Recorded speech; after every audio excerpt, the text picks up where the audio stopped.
Hai semua, salam hebat dan dahsyat. Ketika teman-teman ditawarin pada yang baru, gimana perasaannya? Seneng kan? Oke, selamat pagi semuanya. Mari kita hari ini akan belajar mengenai belajar tentang hal yang baru atau sesuatu yang baru. Rata-rata kebanyakan dari kita memiliki passion atau memiliki semangat yang baru menunggu momen-momen tertentu, ya entah itu ulang tahun, entah itu tahun baru, entah itu hari spesial yang lainnya gitu. Untuk mendapatkan sesuatu yang baru itu biasanya kita memicu atau terpicu dengan suatu kegiatan atau aktivitas atau momen tertentu. Ya, di sini mari kita sama-sama melihat ketika hidup kita ini kita lakukan secara terus-menerus hal yang sama setiap hari. Kita bangun pagi tiap hari, kita beraktivitas, kita sarapan, kita melakukan perjalanan. Ini dengan pola hidup seperti ini, ketika kita tidak menemukan sesuatu yang baru dalam kehidupan kita, ini rutinitas ini akan membunuh kita, teman-teman. Akan membunuh kreativitas kita, akan membunuh mimpi kita, membunuh visi kita. Harus ada sesuatu yang baru yang kita mau kembangkan dari diri kita. Ya, saya ingat zaman dahulu banget, teman-teman yang masanya sama dengan saya, waktu kita membuka laptop atau mengenal Windows pertama kali, apa yang teman-teman tahu? Ayo, ya, kita bermain soliter, betul kan? Masang-masangkan kartu, bagaimana itu, kemudian kita belajar paint, ya, menggambar dan sebagainya. Saat itu suatu terobosan yang lumayan ya. Kemudian muncullah dengan adanya Word, adanya Excel, adanya PowerPoint. Bagi saya pribadi, sebuah penemuan aplikasi tersebut men-challenge saya ya untuk belajar, ya, karena ternyata aplikasi-aplikasi ini yang kita pelajari berguna dan bermanfaat untuk membantu pekerjaan kita, teman-teman. Ya, kemudian ada aplikasi yang lain, mendesain dan sebagaimana. Saya ingat dulu pada saat kuliah, kebetulan dari dosen men-challenge saya membuat sebuah program dan nanti akan dikasih nilai yang bagus ketika yang berani membuat sebuah program. Waktu itu saya hanya mengusulkan propose itu program menghitung luas segitiga, ya, jadi hanya ngedrag dari dari layar itu akan ketahuan berapa pikselnya alas kali tinggi bagi 2. Pada saat saya bikin itu, kemudian saya selesai, saya presentasi ke dosen, seperti ini Pak, seperti itu. Wah, lumayan juga ya idenya, ini hal yang sepele tapi bisa dipakai untuk kedepannya bagi teman-teman gitu.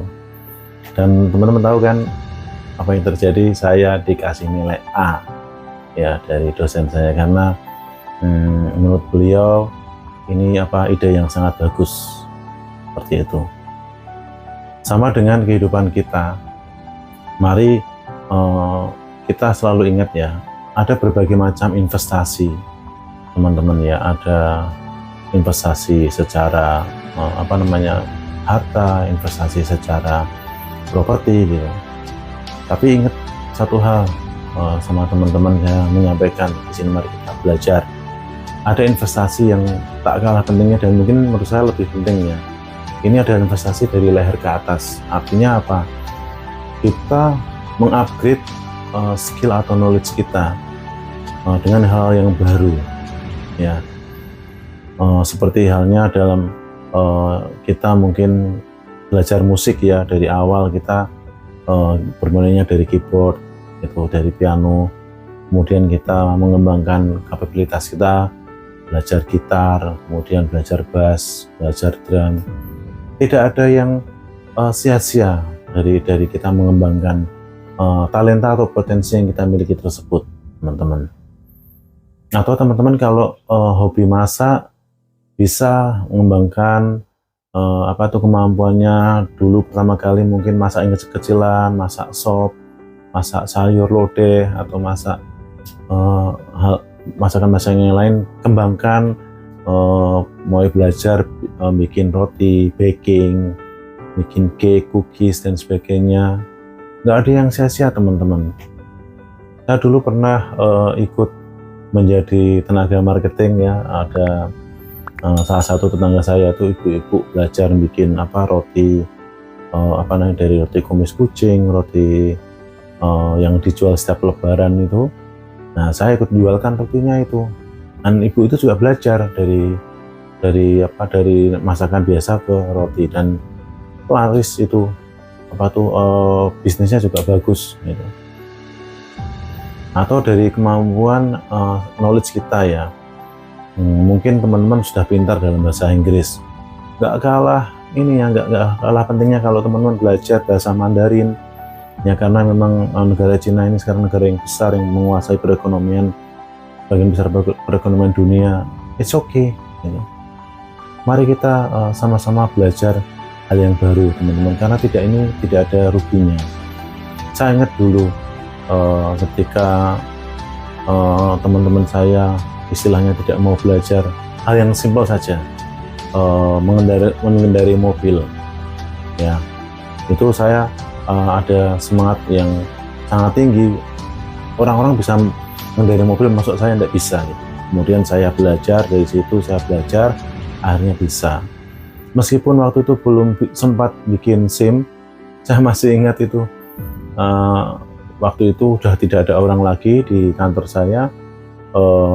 Ibu pimpinan saya akan ada perjalanan dinas dari Bandung ke Jakarta. Ya, tidak ada orang lagi, tinggal saya waktu itu. Nah, untungnya pertanyaan ibunya saat itu, pimpinan saya mengatakan gini, Mas, bisa nyopir gitu. Bayangin, kalau saya tidak belajar nyopir saat itu, kalau saya sampai jawab tidak bisa, Bu, kan sangat memalukan sekali ya, teman-teman. Saya bilang bisa, Bu. Akhirnya saya waktu itu ya sambil belajar di jalan tol, bisa mengendarai mobil dengan baik, lancar sampai Jakarta. Nah, saya bertanya pada ibu pimpinan saya, bagaimana Bu cara sopir saya kendaraan? Oh, enak kok, enak Mas nyopirnya. Ya, terima kasih. Untungnya ibu tanyanya bisa nyopir pada, kalau ibu tanyanya punya SIM atau enggak, mungkin saya tidak bisa, karena saya memang belum punya SIM. Loh, jadi Bapak ini belum punya SIM, ya ini dalam usaha. Wah, disuruh lagi tidak usah nganter saya gitu, tapi ya sambil bercanda itu. Baik, nanti saya segera urus SIM-nya. Itu hal yang sepele, hal yang sangat simpel sekali ya, teman-teman. Jadi apa yang potensi atau hal yang baru yang kita pelajari itu suatu saat pasti berguna untuk kita.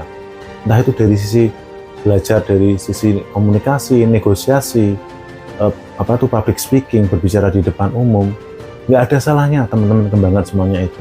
Investasi untuk otak atau kemampuan kita itu tidak pernah ada ruginya. Ya, jadi di sini kita belajar hal yang baru ini, ternyata efeknya sangat baik untuk kita. Ya, dalam hal manajemen, ya, dalam mengatur keuangan, ini sangat penting sekali ya. Semakin besar pendapatan teman-teman, kalau tidak punya kemampuan untuk mengelola keuangan dengan baik, seberapapun besar pendapatan teman-teman, pasti akan gagal dalam mengelola mengelola keuangan ini ya. Seperti halnya jika sebenarnya nabung itu adalah di depan, investasi itu juga di depan, investasi yang membawa return yang baik ya, bukan investasi ke barang-barang yang mewah seperti itu. Kemudian cara menghabiskan yang bijaksana, itu semuanya ada ilmunya. Kalau teman-teman mau belajar, banyak YouTube channel yang lain, bisa teman-teman belajar di sana. Jadi intinya seperti itu, pelajaran sekolah kehidupan hari ini. Mari kita belajar hal yang baru, karena tidak pernah rugi. Hal yang baru itu akan membuat kita menjadi pribadi yang lebih baik. Oke, tetap semangat, salam sehat, hebat dan dahsyat.